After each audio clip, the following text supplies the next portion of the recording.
Hello everyone, कैसे हैं आप सब। अभी मेंस का एक आंसर आपके साथ शेयर कर रहे हैं। ये करंट अफेयर्स भी है और पॉलिटी भी है, दोनों का मिक्सचर है। इस तरह के कई सारे आंसर धीरे धीरे अपलोड होते रहेंगे। अभी इसके अंदर क्वेश्चन क्या है कि ग्राम न्यायालय से आप क्या समझते हैं।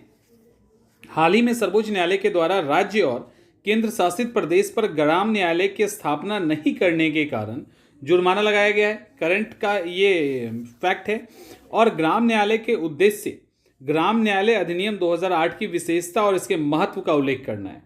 सबसे पहले यहाँ पे अब स्टार्ट किया गया है कि 114वें विधि आयोग की रिपोर्ट के सुझावों के मद्देनजर ग्राम पंचायतों को विधिक अधिकार प्रदान करने हेतु ग्राम न्यायालय अधिनियम 2008 के तहत ग्राम न्यायालय की स्थापना की व्यवस्था की गई है। एक शानदार इंट्रोडक्शन, सारे फैक्ट्स इसके अंदर है।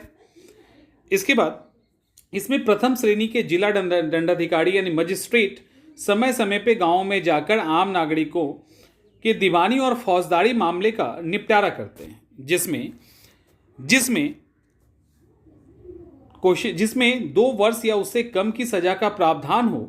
यह कानून 2 अक्टूबर 2009 से लागू किया गया है। ठीक है, तो ग्राम न्यायालय से रिलेटेड प्रोविजन लागू कर दिया गया। ये एक इंट्रोडक्शन था। अब आगे ग्राम न्यायालय अधिनियम 2018 के 8 के अनुच्छेद 3(1) के तहत राज्य सरकारों को जिले में मध्यवर्ती स्तर पे प्रत्येक पंचायत या निकटवर्ती पंचायत के समूह के लिए एक या अधिक जरूरत के हिसाब से ग्राम न्यायालय स्थापित करने का अधिकार दिया गया है। अधिनियम के अनुसार राज्य सरकार इस संबंध में उच्च न्यायालय से परामर्श के पश्चात अधिसूचना जारी कर सकती है और ग्राम न्यायालय की स्थापना कर सकती है। यानी कैसे राज्य करेगी ये भी बता दिया गया।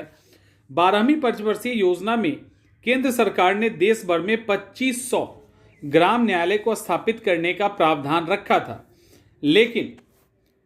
लेकिन अभी तक सिर्फ 9 राज्यों में ही 208 ग्राम न्यायालय कार्यरत हैं। यानी केवल 9 स्टेट के अंदर भी वो भी 208 ही काम कर रहे हैं। कहाँ 2500 होना चाहिए, कहाँ 208 है।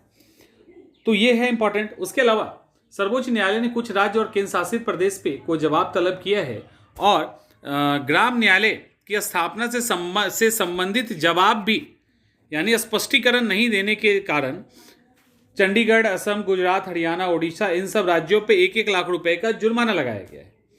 न्यायालय ने इन राज्यों को 1 माह के भीतर ग्राम न्यायालय की स्थापना करने और इस संबंध में अधिसूचना जारी करने के लिए आदेश दिया है। न्यायालय को भी आदेश दिया है। तो ये इंपॉर्टेंट है। अब ये क्यों लाया जाता है, सवाल है कि ग्राम न्यायालय की स्थापना क्यों की जाती है।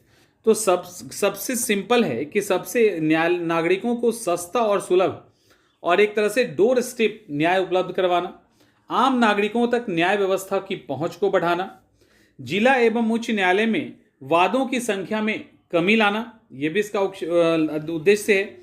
लागत खर्च में कमी लाना, क्योंकि आपको पता है कि हाई कोर्ट, सुप्रीम कोर्ट या अलग कोर्ट, डिस्ट्रिक्ट कोर्ट में जाने पे बहुत खर्च होता है।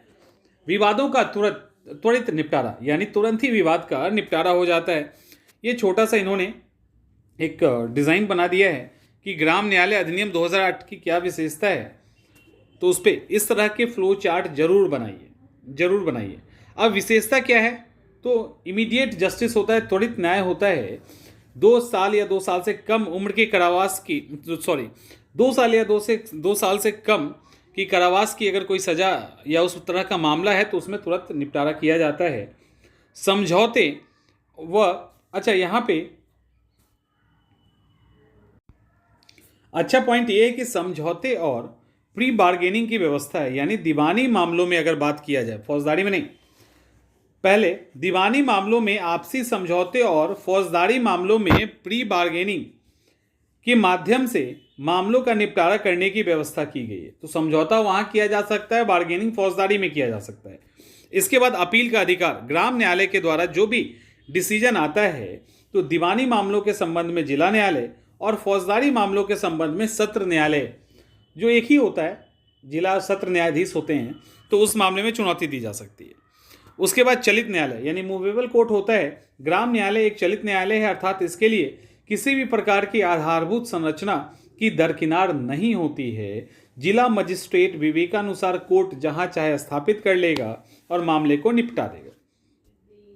प्राकृतिक न्याय के सिद्धांत का अनुसरण, यानी ग्राम न्यायालय के मामले में निस्तारण में सिविल प्रक्रिया संहिता 1908, आपराधिक प्रक्रिया संहिता 1973, इनको ज़्यादा वैल्यू या वेटेज नहीं दिया गया है। इसकी जगह प्राकृतिक न्याय के आधार पे डिसीजन करने की बात की गई। नहीं, जो भी उचित लगता है उसके अकॉर्डिंग न्याय किया जा सकता है, वहाँ पे रूल रेगुलेशन ज़्यादा नहीं देखा जाएगा। भारतीय संविधान के भाग 4 में राज्य के नीति निर्देशक तत्व के अनुच्छेद 39A में नागरिकों को प्रदत्त निःशुल्क विधिक सहायता को सुनिश्चित करने हेतु ग्राम न्यायालय अत्यंत महत्वपूर्ण है, इंपॉर्टेंस बताया गया है। और वो भी डीपीएसपी के आर्टिकल को लेते हुए, ये बहुत अच्छा पॉइंट है। इससे न सिर्फ नागरिकों को घर पर निःशुल्क विधिक सहायता मिलेगा, बल्कि कम समय में भी यह सहायता मिलेगी और पेचीदा भी ज़्यादा नहीं होगा। ग्राम न्यायालय की मूल भावना ग्रामीण क्षेत्रों में रह रहे लोगों को आसानी से उनके घर के नज़दीक और निःशुल्क न्याय प्रदान करना है। ऐसे में ग्राम न्यायालय आम जनता तक न्याय की पहुंच बढ़ाने के साथ ही समय और धन की बचत कर प्रत्यक्ष और अप्रत्यक्ष रूप से देश के विकास में अपनी महत्वपूर्ण योगदान देता है। तो ये इंपॉर्टेंट है ग्राम न्यायालय से, और इसको अपलोड कर दिया जाएगा स्टडी मटेरियल के सेक्शन पे।